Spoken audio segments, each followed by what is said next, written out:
好，请问怎么称呼？我叫范植威。你好，范植威。范植威。那现在正在参加哪一场赛事 ？APT 的 Super High Roller。超级豪客赛。没错，没错。那你在台湾曾经打过哪一些大赛事的品牌？很多，我本身是一名职业排手。哦，你是职业排手。对，所以台湾的很多赛事都会参加。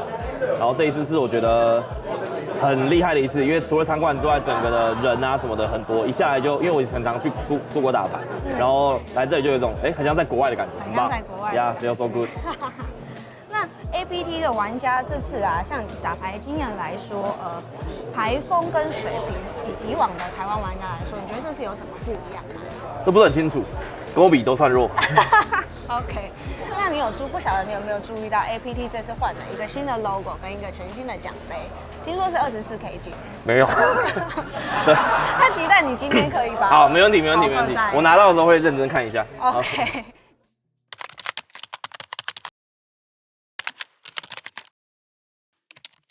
有马的情况，他的牌风可能稍微就会打的。我相信想着就被3B 了。没错。哦，他选择了4 bet， 我这边再加注哇，有可能是 KK 在这边做这件事吗？这位 all in 了吗？all in 了，秒被 snap call。哇，看一下谱，一定是我想不到没有 AA 以外的 snap call 的组合。A5出铁嘛 ，AA 对啊。A5哇，调皮了。哇，植威这，没关系，我们还有 outs， 我们还有多少8%左右的 outs 吧？7%左右，对，7%左右。哦，他是 O 对，7%左右，对。FOB 来了，370彩虹面，这时候植威还有后门一张4给他，就 double gash out 了。没错。先开一张4给他，转牌4，那不，但植威这手牌就没有。哇，可惜在第7名出局了。哇，这个 snap call 只有 A 了 ，KK 可能都会 tank 个5秒，然后是紫主播这个紫主播很可惜，真的很可惜。那我们在第7名出局了。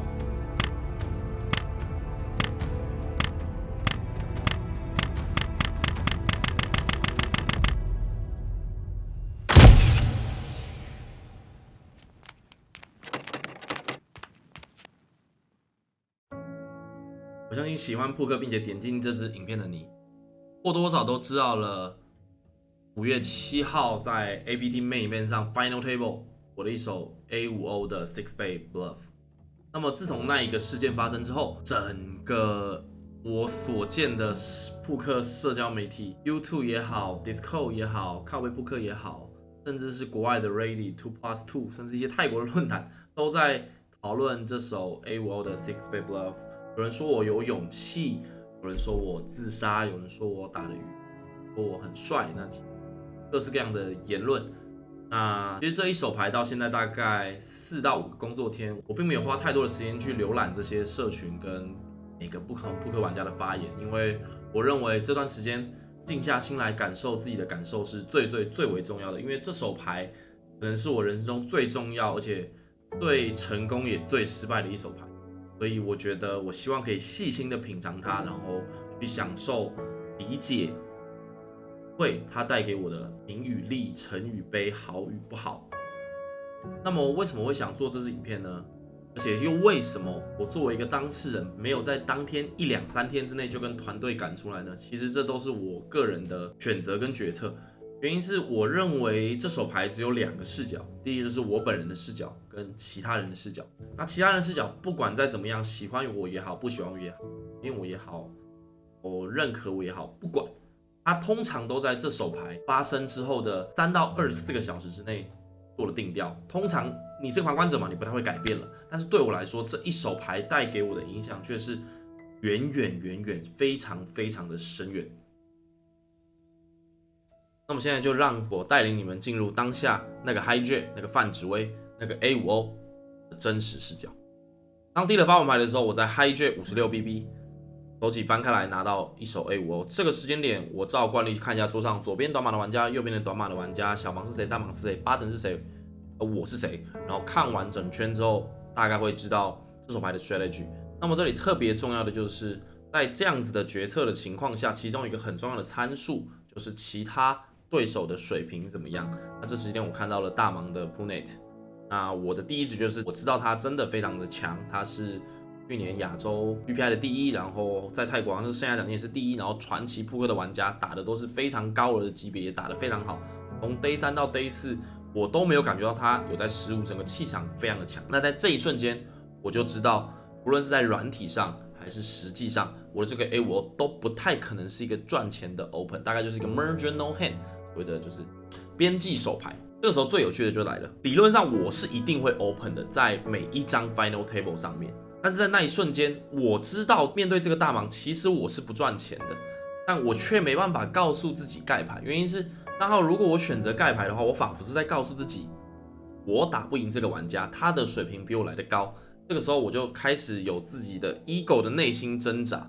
那当然，其实这个2BB 终究不是很大的重点，所以也没有想那么多。最后我的 ego 战胜了自己，所以我就选择了 open。那必须强调一下，这里 ego 并不是说好的跟不好的，只是在描述 ego 这个东西在当下如何是让我选择了 open。那接着当所有人盖光之后，轮到 Punet， 他就选择了一个 3 倍嘛，我加注到50万，他加注到200万，也就是 4x 8个 BB 左右。那一瞬间我又在想什么呢？心里只有一个想法，就是他一定 over bluff。你没有听错，就是我觉得他一定 over bluff。原因是在那之前我就假设了他是很强的玩家，假设了他会给我很大的攻击，所以当我做出这些假设之后，我不愿意盖牌，我明知如此，我不愿意盖掉我的 A5 在 pre-flop。所以当我选择 open， 当他选择真正的3 倍之后，我内心就说哇，跟我想的一模一样。我第一个告诉自己就是他真的很厉害，知道这个时候可以3 倍 light， 3B 非常非常的宽，然后给我非常大的 ICM 压力，我可以选择盖牌跟住race。那这个时候我的 ego 跑出来了，我的 ego 他就在告诉我不想输给这个人。我知道他3 倍 light， 我也知道盖牌是一个绝对好的选择，但是我就是想要跟他 battle。然后我的 A5O 100%是不可能选择跟住的，所以只有 fold 牌跟 race 的2个选项。那在几个思考之后，我选择了跟他进入了这个 mini click battle war， 所以我选择了再次加注到370万。那这里是一个 mini race， 从这里开始，基本上就跟大部分的人想的都不太一样。从这里开始，我选择 4 倍的这一瞬间开始，我跟他的对决就是在 battle 谁是真正的 AA， 谁是 A 叉的 bluff， 那么谁又敢做更多的 mini click。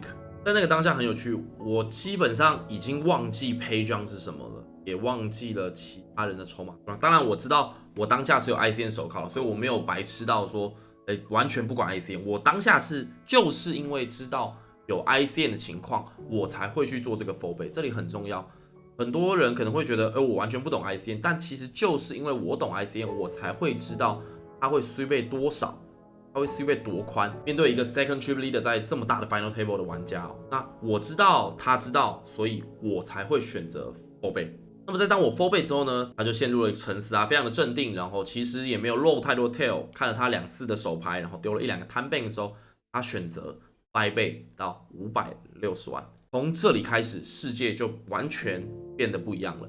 大概从我4倍他在 tank 的时间点开始，我已经有预感这是进入了一个真正的 battle war。我跟各位解释一下，这里两边的 range 已经不会有任何的 S King、KK、QQ 之类的牌了。原因是因为在这个 ICM 的情况下，大多数不管是我跟他的 S King 跟 KK 都会选择扣，不管是扣我的4倍也好，是我扣他的3倍也好，都不会选择再一次的 raise 还是 mini click。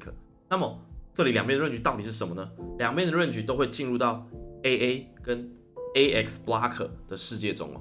所以这里很多人会讨论说，为什么没有 A5 苏体、A4 苏体不会比较好吗？或是S King、S Queen 或是 QQ、KK， 其实这些牌完全不存在于我跟他的4倍 range 中，甚至是这些问题我们在后面的 dinner break 还有之后的 Instagram 上的闲聊或者说认真的聊天，其实都有聊到哦。那当他5倍之后，这个 battle war 就变得更明确了。他手上要么是 AA， 要么就是 A 叉 of 苏。那这边可以稍微解释一下为什么不会有 A 叉苏体，原因是因为 A 叉苏体在任何一个 street 都会选择跟住 VS 对手过宽的 range， 你的 AX 要么就是 fold， 要么就是 fold， 你不太需要一个再 raise。但通常你在选择 mini click induce 的时候，基本上再说一次，只有 AA 跟不是 AA， 也就是猜 AA 的游戏咯。所以当 Punet 进行了5倍之后，动作轮到了我，这个时间就是我人生觉得目前啦，我觉得最大的一个 moment 嘛，就是那一瞬间 time bank 在跑，30秒在跑，我手上是 A5O， 我在计算着我的 range， 其他人的 ICN， 然后他有多少 bluff， 他怎么看我，我又是怎么看他的，各式各样的参数。那么这里最特别的地方，当他在 5 倍之后，我想了大概5到10秒钟，我就知道这手牌是一个 6 倍 or fold， 然后我的6 倍一定是 mini raise， 我脑中闪过无数 mini raise 的画面，跟我学习各式各样的 polarize range 的 bet size 等等等等等，但是我从来没有经历过这样子的高压，当下的 time bank 一直在烧，一直在烧，一直在烧，所有人都在看，聚光灯都在拍各式各样的东西，华人的全新场地，亚洲的最大的舞台，我这3、4年来的努力，所有的时间点，仿佛都聚焦在这一个手牌上面。这里都不用谈到其他的品牌、名与利、over bankroll 等等等等等等等。你们可以想象，在那一个瞬间，我有多少的事情在思考着，然后多少的情绪、多少的压力，多么 hyper 的一个状态。在那一瞬间里，我真的是没办法计算出，加上我又很少打现场，我真的当下是完全没办法计算出我要6倍 mini click 到底要点到多少，到底是700万还是650万，还是750万还是800万，我完全算不出来。真正的这就是我觉得我很弱，在那一瞬间里，我没办法像他一样这么冷静的去计算出这件事情。当然他可能因为手拿 AA 嘛，因为这里很重要的是，当你手持 AA 的时候，你又有这个 battle war 的概念的时候，你会非常的清楚，你要做的只有一件事情，就是 tank， 然后计算 mini raise 是多少。但当我是手持一个 bluff 的时候，我要计算的事情真的太多了，超出我所有扑克的学习、所有的实战、现场的历练等等等等，都 beyond 太多了。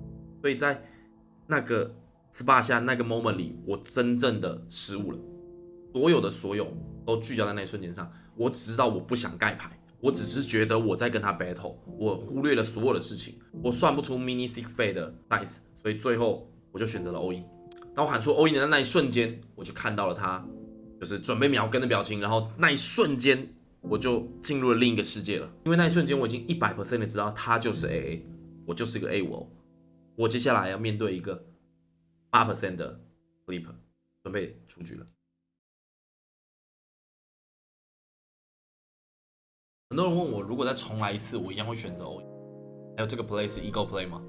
我想我的答案比较复杂一点。如果真的再完全重来，我可能还是不会 fold to 5 倍，而是会选择 mini 6 倍 click。因为我知道这就是我的风格，我的打法 ego。我确实真的非常自责，我当下选择了 all in 这个动作，因为我理当有更好的玩法的，可以选择 mini click。但我并不完全的后悔，因为即使是现在哦。我都能理解当下的那个范主委是怎么想的，他又是如何走到那张桌子上的。我想很多人都误会了 ego 的这个意思哦，更多人是把 ego 当做一个负面的词汇。那么原因应该是出自于，当大家使用这个词汇的时候，通常都是在负面的结果下产生。所以这手牌被很多人定义为 ego play。其实我完全不否认，这手牌确实是一个 ego play。但我想让大家知道的是，我所有的扑克，所有在扑克上的努力、追求、牺牲，都是因为 ego。极端点来说，我想告诉你的是，我所有的 play 都是 ego play。我认为完全没有 ego 的人是不可能把扑克打好的。我就是想赢，我就是想追求极致，我就是想要主宰桌子。那 A5O 是一个失败的结果，我完全承认，而且我是真的有点闷呐，我是因此而自责，也不知道那种自责，就是真的是低潮了几天。那我真诚的说，我为这手牌感到懊悔跟沮丧，但是我并不讨厌它背后的本质，我觉得这很重要。我真的不喜欢这手牌，但我不讨厌它背后的本质，因为我深知道，如果我不是一个这样会玩 A5O 的人，我根本不可能有现在的扑克水平。当然，社群上也有不少人说，我这样输掉很帅，敢卷这个，敢真的要很有勇气，等等等等等等等。但我觉得这个错误的事情，不好的 move， 还是要跟各位说了，这个并真的不是一个好的 move。然后我真的是打得不好的，不要铁站边或是什么的，我觉得扑克是一个更开源、更开放。我觉得打得不好就打得不好，我也不是一个完人。就是很多人觉得我打得不好，就好像罪该万死，或是我永远不会打错。其实我觉得这都不对，因为我就是个一般人，我只是个27、28岁打扑克3、4年，很喜欢扑克的一个仔仔，一个光头而已。那在这个情况下，我不可能永远都打对的，特别在这么高压的情况下，我要去追求这样子的一个 play， 当下那个压力是我前所未有的，我从来在人生上没有这么高压的情况，所以我失误了，就这样，所以我失误了。那在被 Punet 扣下来的几个小时里，我都是在思考，哇，他到底有多少3倍 bluff、5倍 bluff， 我的6倍跟4倍到底赚不赚钱？还有我未来要怎么把筹码看得更精准，不要在那边算错筹码。我要如何培养更高的格局、更稳定的气场，来让我在这种高张力的桌子上，比如说 WSOP Main Event 的 Final Table， 各式各样的决赛桌，我都能保持冷静而不失误。这是我那几个小时里几乎一直在思考的。我甚至根本不知道我下一个 Pay Jump 是多少。所以回到开头的2个问题，如果你还是这样问我，我会告诉你，我会 Mini 6 Bet 而不抖音。那这是 Ego Play 吗？我觉得我所有的 play 都是 Ego， 但这手牌我真的打得不好，我过度了解读了这个spot，过度的高估了对方的炸火频率。实际上他在整个 FT， 甚至从 Day 3到 Day 4，我都没有看到他非常的 over bluff 或是 over play， 也没有什么很夸张的举动。但是因为我自己太多的情绪、太多的 ego， 然后自我解读，然后觉得他是传奇，我只是个路人，然后 blah blah blah blah blah， 导致我自己 label 了自己。我觉得这真的是我最懊悔的点，一直至今我都觉得，哇，范子威你如果可以那个时候再冷静一点，不要这样 label 自己，好好打牌，或许现在的结果会是完全的不一样。会有一个有趣又幽默的事情，是这场 APT Main Event， 我从 Day 1坐下来的时候，我就 Instagram 发了一则限时动态，我那时候就说，啊，这个筹码只有4万1000多个人参加，要到冠军要有几百万的筹码 ，Final Table 要有几百万，冠军要有几千万，这个要有多少的运气啊？我就算打得再好，你就算打得再好，哇，那个期望值要多少才能 cash？ 然后我就在想说，我还在自嘲说，希望我这辈子可以 cash 到1场 Main Event 的期望值。没想到接下来的33个小时，一路却超级顺利。Day 1开始，我4万打到8万，8万开始一路顺遂，打得也不错。然后最后在 Stone Bubble 的时候，有一个短码 all in Triple Lead 跟住我的 KK 选择 Reshuffle， 全部人盖光之后 ，Triple Lead Call with S King 苏体。现在Stone Bubble 21V all in Triple Lead Call， 我 Reshuffle， 然后 Triple Lead 再 Reshuffle， 我再 Call。哦 ，Stone Bubble， 看所有人都在看，我是 Bubble， 各位。然后我的 KK 跑 AK 主体跟 A 10主体 hold， 那个时候全场的聚光灯都在我身上，所有人都在看，因为他们知道可能我是个光头，我是个教练，然后又是 Stone Bubble， 所有的事情，很多人在期待我出局，很多人在期待我 hold。大概从那一个 moment 开始，我才意识到，哇，我好像进入一个小说剧情，就是哇。3年前我还在打 PokerStars 3.3美元的比赛，然后如今我却坐在这里，有这么多的人在看，这么多的人关注我，然后就想着这3年的所有的努力、牺牲、付出。那么在进入 Day 3之后，一路都还蛮顺利的，哭了其他玩家几次，跑牌也非常顺。那我觉得自己当然也是打得不错，然后几个 play 都玩得很好，那一切都基本上是超级无敌顺利，一直到最后哦，即使 Day 3的最后，我一个 KK 撞 AA， 对方是400多万的筹码。我结束之后，我竟然还有500多万，就是我还有 1.5 个 ABG 进入 Day 4， 你就知道我那一天有多么的顺利。我最后一天 KK 撞 A， 我还是 1.5 个 ABG 进去，一切对我来说就是哇，都像是一个王道漫画的过程，就真的是你们看过 Jump 漫画，就是那个鲁夫这样一路杀上去的那种感觉。Day 4坐下来，坐在阿贵的旁边，然后第2手就拿到 AA UTG， 太兴奋，直接 Open 4BB， 然后我想说啊，我怎么 Open 4BB？然后整个人都处在一个超级 hyper 的状态，完全忘记。我记得我第一次看 Pay Jump， 从 Day 4开始，我第一次看 Pay Jump 的时候，就是 Final Table 7个人。在那之前，我完全不知道自己 cash out 了多少，完全不知道，因为一切都太顺利了。那我当然知道，要进入一场 Main Event 的 Final Table 是需要非常多的好运的。但那一瞬间，我想到我过去的种种、未来的种种、当下的种种，我真的觉得哇！我以为我就是小杰，就是鲁夫那种情况，你知道吗？就是我就是是个白痴，结果我就是个白痴。我当时就是觉得，哇，真的是故事的主角，全世界都围绕着我转，我想怎么打就怎么打。那些全部的情绪、目光、兴奋、压力、肾上腺素、包袱、牺牲、付出、时间，全部综合起来，我想这就是为什么我会最后在那张桌子上 Six Bay 卷 A50 背后的原因。当时我在想说，哇，这场我如果第1名、第2名拿个600、1000万，有名有利，哇，那我下半年就要开始去卖股份去打传奇扑克了，因为打传奇扑克一直是我的梦想，它就感觉是最高殿堂、最多顶尖玩家的感觉。然后目前看来，人在这里拍 YD， 传奇扑克应该是没戏了。那还在等未来呢 ？A50 ICN 自杀确实是在这个比赛当中成为一个传奇了。不过也没关系啦，未来还有很多的比赛可以打，我们还是可以持续努力的。最后啊，这段旅程对我带来非常多、非常深远的，无论正面也好，负面也好，渐渐的我都已经把它。未来我会带着这些经验，继续的在扑克路上走下去。去追求更多扑克的极致，继续追求下一个妹开头。但其实我想说，我并不是重点，更希望的是这次的事件可以带给荧幕前的你更不一样的视角，更开放的扑克思维。那么第一个就是我希望各位更去追求扑克的本质，并且更有自信的去看待自己的。那亚洲的其他地方扑克文化，其实我也不知道是怎么样。但是在台湾扑克的文化，我可以非常确定的跟你们说，真的非常超级闭锁，而且超级无敌结果论。许多人都不愿意接受不同的想法，同时许多人都用结果论来看待扑克，抓对就是打得好，对方盖了就是鬼子炸胡，对方扣了你就是不应该背。那这些言论我真的是从小听到大，甚至在我深入研究扑克教育之后，我发现这个其实跟台湾的教育有点关系，因为从小到大所有的考试、期末考、学测、基测、指考，所有的老师长辈大多数都是用你最后的分数来定义这个学生怎么样，这个小孩乖不乖，这个学生做得好不好，习惯有没有认真上，等等等等等。那这些结果论的教育，竟然3号非常有趣的呈现在了我所处在的扑克圈里。我其实真的就觉得难过，也觉得有趣了，因为小时候大家都不喜欢自己被成绩定义嘛，都觉得这样子的长辈怎么样怎么样，但是却在扑克圈里非常多的人都用结果来定义你的过程，都定义了你的本质。那这些不管言论也好，风气也好，文化也好，相信我，这些都是我们在扑克之路上最大的阻碍。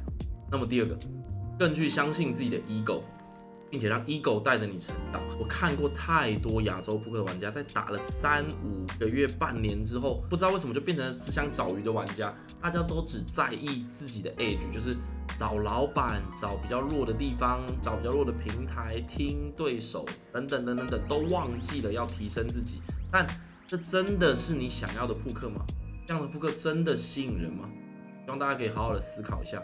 我们当初喜欢扑克的原因，因为它的斗志、乐趣、竞技，还是因为你可以跟你比较弱的对手一起玩游戏？我觉得这真的是我很希望传达的一个概念。我真诚的希望这支影片可以被更多人看到，甚至转载。我几乎不太 call to action 的，但这件事情对我来说真的很重要。我希望大家更能去理解我想传达的理念跟观念。这手牌我确实打错了，但是并不代表本质我的理念它是个错误。扑克真的很好玩，很有趣。我觉得我们就像是艺术家吗？可以随心所欲选择自己想要怎么打。No limit holden， 想要选择自己的风格牌风，想要 race 就 race， 想要3B 就3B， 然后4B 就4B， 想要 6 倍券在 final table 就6倍券在 final table。那么这些种种的种种，都是我喜欢扑克的理由。享受胜利，享受淘汰，享受学习，享受挫折，享受一场锦标赛打了10个小时之后落魄的回家，享受打了6个小时的 cash game 之后是输钱的 BB100 是-18的。那这些都是我喜欢扑克的原因，在扑克里我就是我自己的主角。这支影片就到这里结束，希望你们会喜欢。最后我们下个系列再见，拜拜。Main Event Final Table， 来自台湾扑克职业玩家范植伟拿到主赛事第7名。想请问一下，你现在的心情怎么样？刚刚最后一手牌是一个怎么样的经过？可以跟大家分享一下吗？最后一手牌就是输给我自己，输给自己。输给我自己。我觉得打得太年轻了，然后太多 ego 了，然后知道对方很厉害，所以觉得是 ego 上不想输给任何人，所以觉得就是犯了一个很大的失误。我觉得不要有这些 play 的话，我其实很健康，然后技术也很 OK， 可是就是有个明确的缺点，我觉得太年轻了。经验可以跟大家讲一下，刚刚跟 Puna 的那一手牌最后一个是一样的经过吗？就是我是 A5， Yes. 那时候我是 second chip leader， 他是 chip leader， 对，然后其他人都明显短很多，然后我在 hijack open， 他在大盲，他这个时候选择3 bet， 然后这里其实在理论上我不知道讲不错，这里他可以3倍我很多，攻击我很多，所以我会选择一个 4 倍，我选择4倍，然后他 take long 选择5倍，5倍，那这里我们还有他5倍到500多万，其实这里我可以选择6倍 non all in， 可是我觉得如果他是 bluff A 叉 bluff 的话，他也会选择7倍 jam， OK， 所以我觉得在那个 spot 下，我自己选择6倍或是4会是最好的，但是当下情绪的时候让你通常是要选择 4啦，我认为几乎所有人都不可能卷这个，可是可能就是太年轻了，我觉得自己就是太年轻了，我自己会。就是回家好好思考，也不会就是在思考这个动作有多赚钱。那可以跟未来即将要踏入扑克之路的粉丝啊，还是一些学生说一些什么话吗？ Stay bullish, stay hungry.